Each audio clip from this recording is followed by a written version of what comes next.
Hello everyone, अब हम बनाने जा रहे हैं C#.NET फ्रेमवर्क और विंडोज़ फॉर्म को यूज़ करके एक फुल स्टैक डेस्कटॉप एप्लीकेशन। अभी आपको मेरी स्क्रीन के ऊपर एक फ्लो डायग्राम नज़र आ रही होगी। इसको अभी हम थोड़ी देर में डिस्कस करते हैं। उससे पहले मैं आपको बताती चलूँ कि ये जो वीडियो है ये पार्ट है मेरी C# प्लेलिस्ट का। इसका लिंक मैंने अपने डिस्क्रिप्शन के अंदर दे दिया है, तो मेक श्योर आप इसको एक्सेस कर लें और सबसे पहले इन वीडियोस को आप देख लें। इसके अंदर मैंने C# के अंदर मेजर टॉपिक्स को डिस्कस किया है और लास्ट पे मैंने यहाँ पर एक पेंटिंग ऐप भी बनाना सिखाई है। तो अगर आप इन वीडियोस को देख लेते हैं तो इस ट्यूटोरियल को फॉलो करना आपके लिए बहुत आसान हो जाएगा।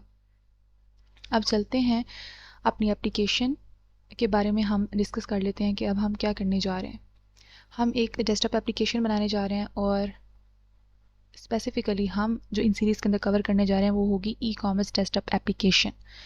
लेकिन आप मेरे इस प्रोसेस को यूज़ करके कोई भी एप्लीकेशन बना सकते हैं, चाहे वो हॉस्पिटल मैनेजमेंट सिस्टम हो, चाहे वो बैंकिंग सिस्टम हो या टिकटिंग सिस्टम हो, कोई भी एप्लीकेशन बना सकते हैं। मेरा मकसद है आपको वो बेसिक प्रोसेस इंट्रोड्यूस करवाना जिसको यूज़ करके आप कोई भी एप्लीकेशन बना सकते हैं। तो यहाँ पर अब हमें क्या देखना, चाहे कोई भी एप्लीकेशन हो, हमने सबसे पहले क्या करना है, हमने सबसे पहले उसका नेविगेशन डायग्राम बनाना है। नेविगेशन डायग्राम क्या होती है, ये हमारे पूरे ऐप का एक माइंड मैप होता है, एक फ़्लो डायग्राम होती है कि किस तरह से हमारी जो पूरी ऐप है उसका फ़्लो वर्क करेगा। कि जैसे यूज़र इस लिंक पे क्लिक करता है तो हम कहाँ जाएंगे, इस लिंक पे क्लिक करता है तो हम कहाँ जाएंगे। इस तरह से हम पूरे ऐप का एक स्ट्रक्चर बना लेंगे। अब नेविगेशन डायग्राम से होता क्या है कि हमें जो अपनी ऐप है उसका पूरा एक ओवरव्यू मिल जाता है, एक पूरा एक स्ट्रक्चर मिल जाता है कि किस तरह से हमारी सारी जो ऐप है वर्क करेगी और कौन कौन से फीचर्स इसके अंदर होंगे। तो इसकी वजह से हमारे लिए स्टार्ट लेना बहुत ही आसान हो जाता है। अब जैसे कि हमारे यहाँ पर ई-कॉमर्स डेस्कटॉप एप्लीकेशन है, तो हमने यहाँ पर सबसे पहले क्या लिखा है कि एक हमारे पास एक वेलकम पेज होगा, उसके आगे हम यूज़र को दो ऑप्शन देंगे, एक लॉगिन का और एक रजिस्टर का। अगर आप यूज़र रजिस्टर का जो ऑप्शन है उसको सिलेक्ट करता है तो वो आगे से हम उसे एक रजिस्टर फॉर्म देंगे जिसके ऊपर वो अपनी डिटेल्स एंटर करेगा और रजिस्टर हो सकेगा। अगर वो लॉगिन पर क्लिक करता है तो हम उसे होम पेज पर ले जाएंगे। अब क्योंकि ये एक ई-कॉमर्स डेस्कटॉप एप्लीकेशन है तो यहाँ पर दो डिफरेंट टाइप के यूज़र्स होंगे, एक नॉर्मल यूज़र होगा और एक हमारे पास एडमिन यूज़र होगा।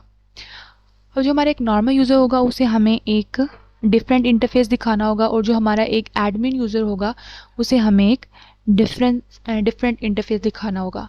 और जो हमारा यूज़र है उसके पास कौन कौन सी फंक्शनैलिटीज़ हैं, कौन कौन से फीचर्स हैं। अब जो हमारा यूज़र है वो क्या कर सकता है, वो हमारा जो प्रोडक्ट्स का पेज है, प्रोडक्ट्स को व्यू कर सकता है, अपने ऑर्डर्स को देख सकता है, अपने ऑर्डर का स्टेटस चेक कर सकता है, उसके बाद वो चेकआउट परफॉर्म कर सकता है। और जो हमारा एडमिन है उसके पास कौन कौन से फीचर्स होंगे, उसके पास भी 3 बेसिक फीचर्स होंगे वो। अब यहाँ पर जो एडमिन है वो भी प्रोडक्ट्स की जो लिस्ट है देख सकता है, लेकिन उसके पास मज़ीद ऑप्शंस हैं। वो एक नया प्रोडक्ट ऐड कर सकता है, उसके लिए हम उसे एक फॉर्म देंगे। वो एग्जिस्टिंग प्रोडक्ट को अपडेट कर सकता है, उसके लिए भी हम उसे फॉर्म देंगे। और वो डिलीट भी कर सकता है, मतलब पूरा एक कर्ड ऑपरेशन परफॉर्म कर सकता है प्रोडक्ट्स के ऊपर।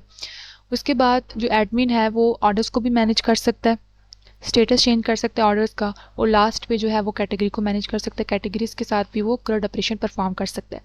तो इस तरह से जब हमने एक फ्लो डायग्राम बना ली तो हमें एक ओवरव्यू मिल गया कि हम अपनी ऐप में करने क्या वाले हैं, तो जिसकी वजह से हम एक स्टार्ट ले सकते हैं।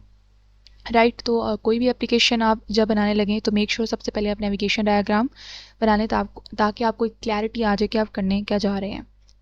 तो अब हम अपनी इसी डायग्राम को यूज़ करके अपनी नेक्स्ट वीडियो के अंदर लॉगिन और जो रजिस्टर है इसकी फंक्शनैलिटी अपनी ऐप के अंदर डालेंगे। So see you in the next video. इस वीडियो में अगर आपने कुछ सीखा है तो दूसरों के साथ भी इसे शेयर करें, और अगर अभी तक मेरे चैनल को सब्सक्राइब नहीं किया तो जल्दी से सब्सक्राइब कर दें।